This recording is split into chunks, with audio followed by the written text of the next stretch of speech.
Bonjour les passionnés de voyage hors saison et loin des foules. André entreprend la randonnée la plus belle et sans doute aussi une des plus exigeantes au fond des gorges du Verdon le 26 juin 2022, le sentier de l'Imbut. On passe le Styx, ce canyon dans le canyon. Nous explorons les gorges jusqu'au Baoubeni. Pour agrémenter ceci et pour faire une belle boucle, on rajoute le sentier Vidal et le GR99.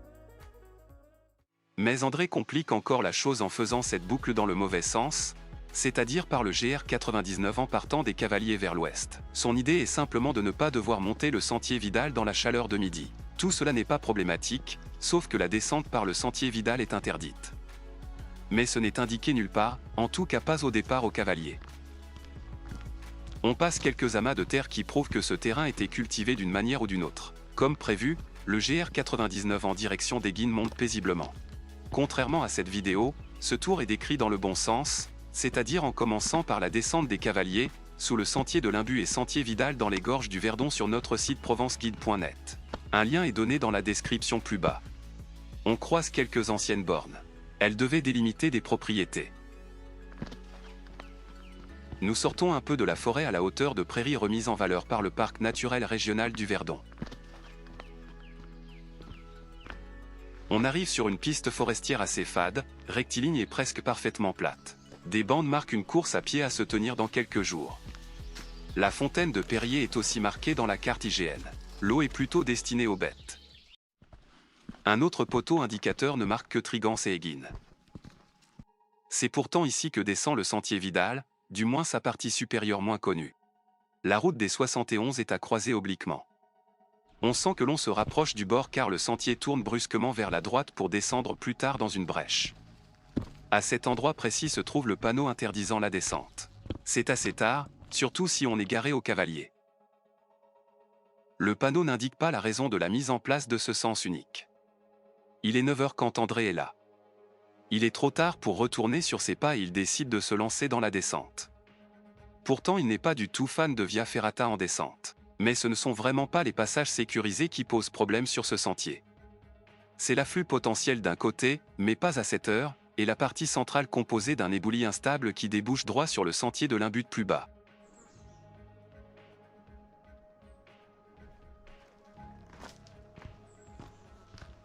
Le sentier débouche sur un vallon très raide et rempli par un éboulis terreux qui est principalement maintenu en place par les racines des quelques maigres arbres. Des grottes se trouvent des deux côtés du vallon. Voici la zone vraiment dangereuse pour ceux plus bas. Une seule traversée est stabilisée par un muret, le reste du chemin est assez vague.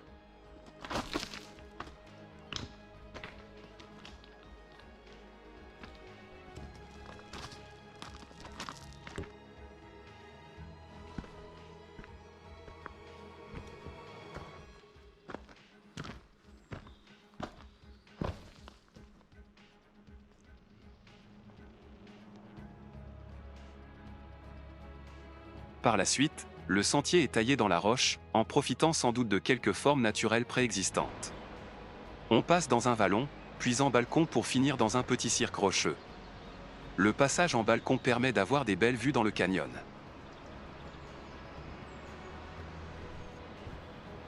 Il n'est pas toujours aisé de croiser quelqu'un venant dans l'autre sens, mais il y a assez d'endroits pour laisser passer des gens. À 9h30, il n'y a cependant toujours personne dans cette partie des gorges.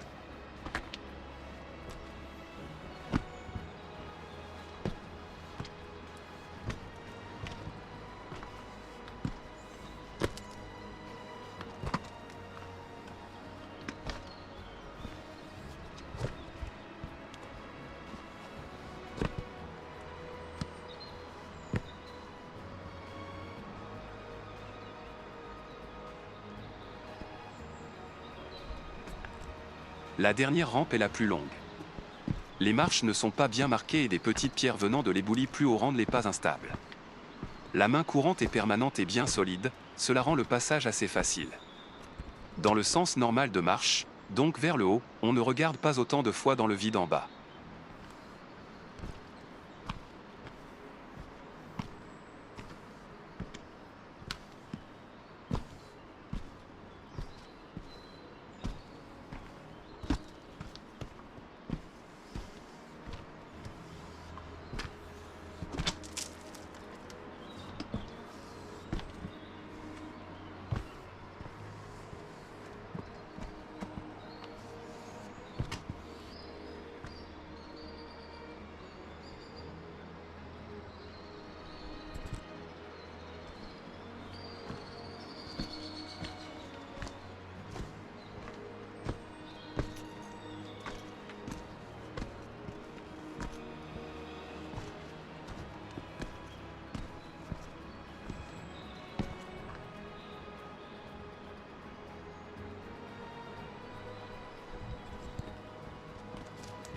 Voici le dernier morceau du sentier Vidal.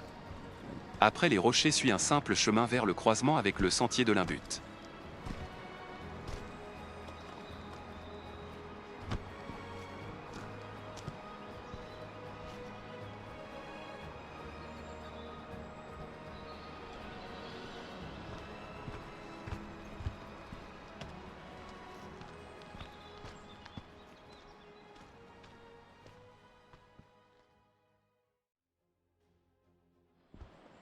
Le sentier de l'Imbut vers le Baoubeni n'est pas du tout aménagé comme le reste du sentier de l'Imbut. Au début, le chemin est facile, on longe des baumes très longues.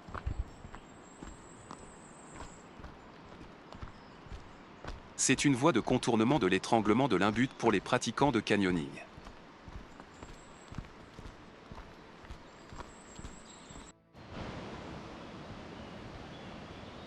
Il y a plus loin devant quelques passages vraiment difficiles, d'autres sont simplement fatigants.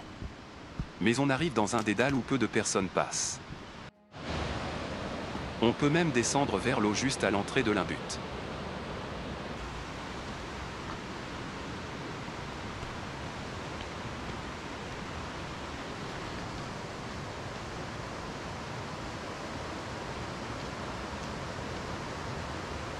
Côté amont, le Verdon a l'air paisible. Mais c'est côté aval que se trouve le gouffre. Il ne faut pas tomber à l'eau ici, il y a déjà eu des morts à cet endroit. C'est un passage plus resserré et plus souterrain que le Styx plus loin en amont.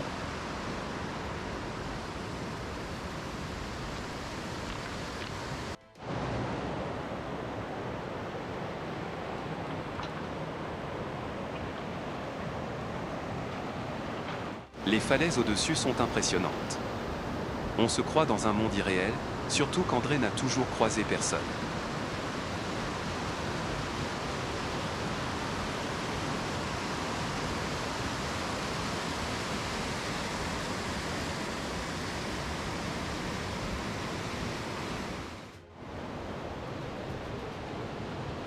On ne voit pas où l'eau passe.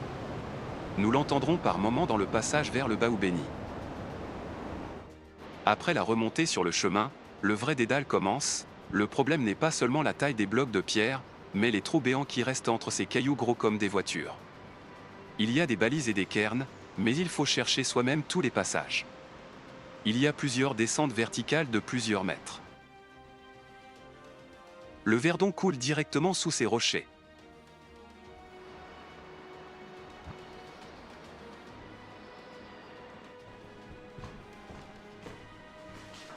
On passe un tunnel formé par la paroi et un grand rocher tombé.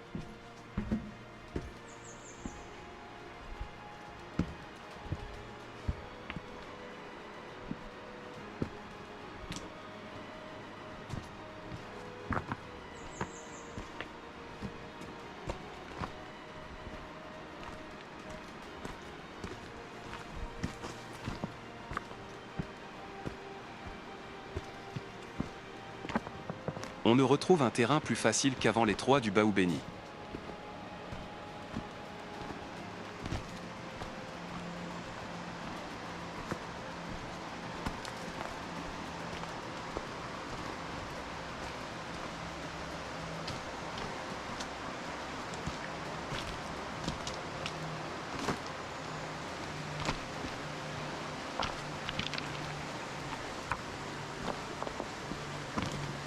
Il y a ici une petite plage, mais le soleil direct n'entre sans doute jamais ici.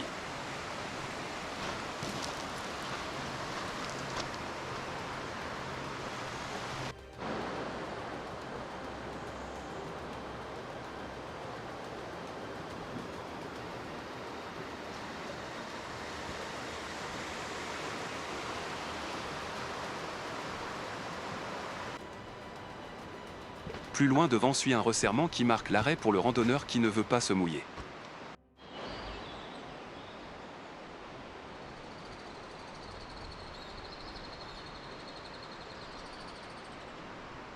Il ne reste plus qu'à retourner au croisement du sentier Vidal avec le sentier de l'Imbut.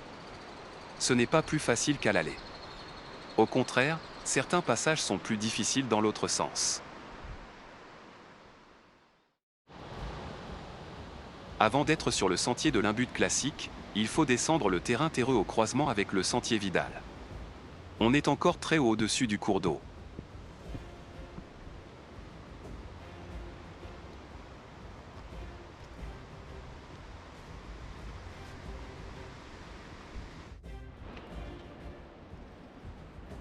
Il est 11h30 et André n'a encore croisé personne. Les gens s'aventurent donc que très tard dans le Verdon. C'est sans doute parce que peu de personnes logent sur place.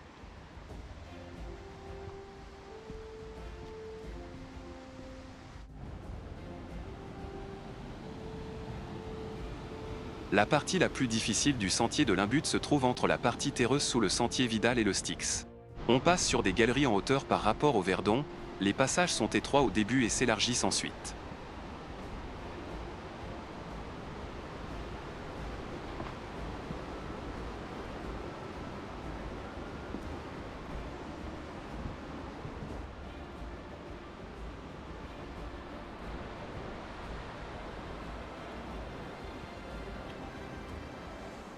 Voilà les premiers randonneurs venant d'en face. Ils sont surpris de voir venir quelqu'un de l'autre côté.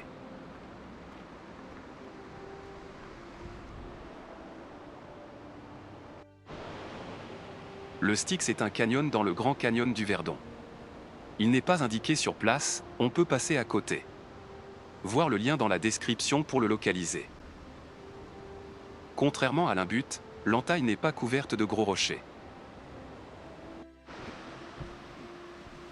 La suite du sentier de l'Imbut est une alternance entre passages sur terre, sur des grandes plages au soleil, mais il reste aussi quelques passages en galerie et le dénivelé n'est pas à négliger.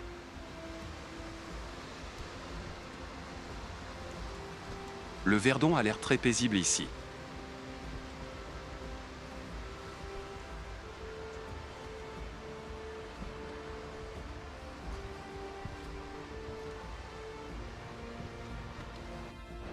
Il y a de plus en plus de randonneurs vers midi.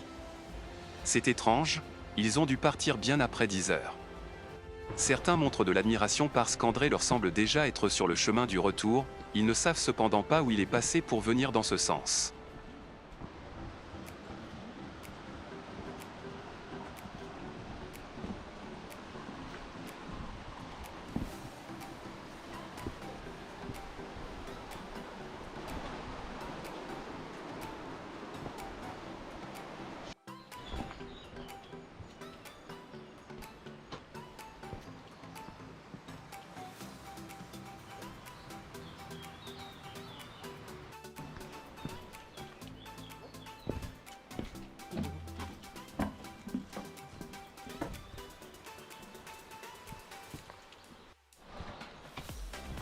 Quand on passe sous des failles rocheuses, des panneaux prient de rester silencieux.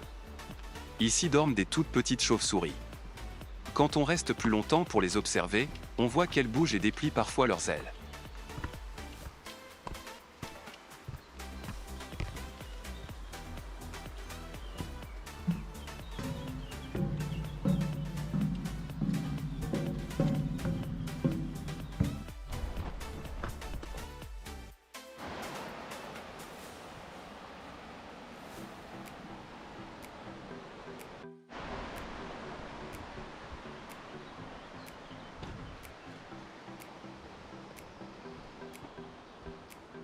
Il est possible de monter vers cette longue baume, mais le chemin passe au-dessous.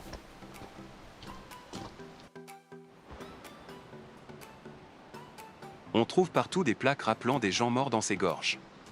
Cela arrive souvent dans le cadre de la pratique du canyoning, mais des simples chutes à l'eau peuvent aussi être fatales.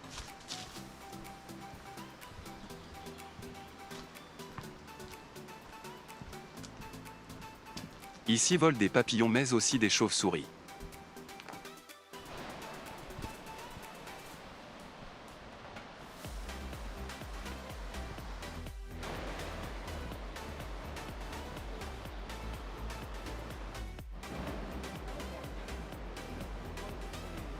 Il y a une vingtaine d'années, le chemin passait dans les baumes superposés, aujourd'hui, il les contourne par le bas.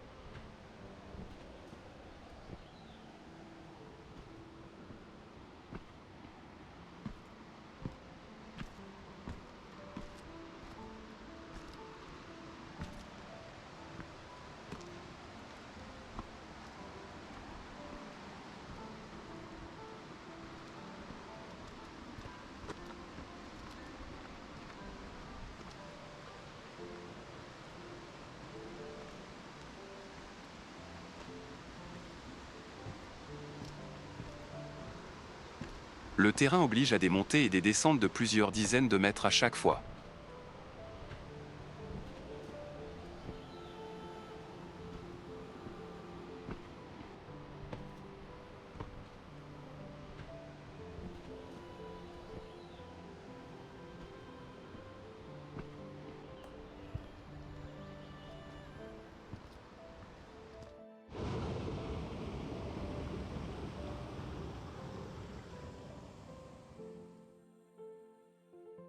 La passerelle de l'Estellier marque la fin du sentier de l'Imbut et le début de la descente des cavaliers. Aucun cavalier n'est descendu ici, une ferme sur le plateau porte ce nom. Curieusement, la descente des cavaliers descend vraiment d'abord. Mais on ne tarde pas de monter le long d'une paroi rocheuse.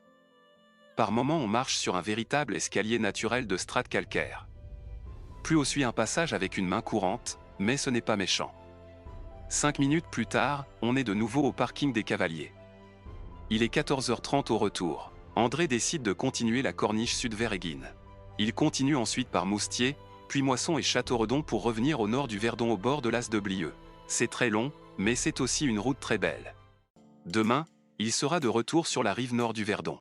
Des liens se trouvent à la fin de la vidéo et dans la description. À bientôt sur Voyage hors saison.